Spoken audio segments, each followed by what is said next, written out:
So the Configura Comfort comes standard with a visco foam seat cushion, which does have some pressure relieving properties. If, however, you have a client that has higher needs, what we are able to do is remove our lower pillow and pull our seat cushion forward. This allows us to get access to the cushion inside. And as you'll see here, the cushion has been pre-cut on 3 sides. So what this can allow you to do is to insert your own pressure care cushion.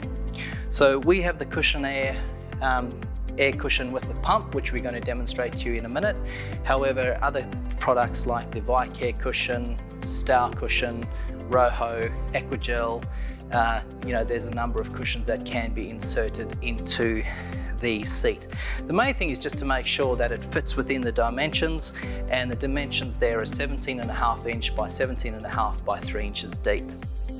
So in order to remove the foam insert, what we need is a Stanley knife, and what we just do is finish cutting down the side and along the front, and this is clearly marked with a red line.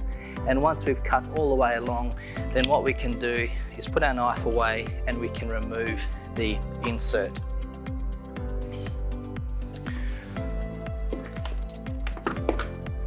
Once the insert is removed, we can then get our pressure care cushion. In this instance, what I'm going to show to you today is the alternating CushionAir cushion which we have available.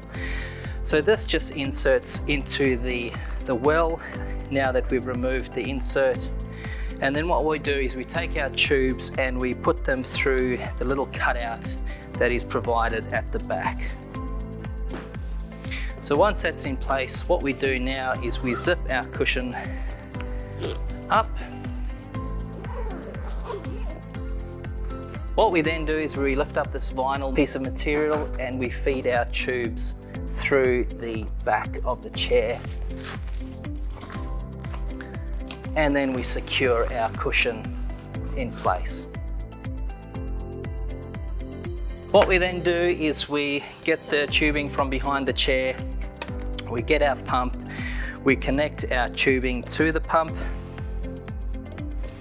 plug it into the power point, turn it on, and then we can adjust as much pressure as is required. There is a guide in the user manual that gives you a setting based on the client's weight.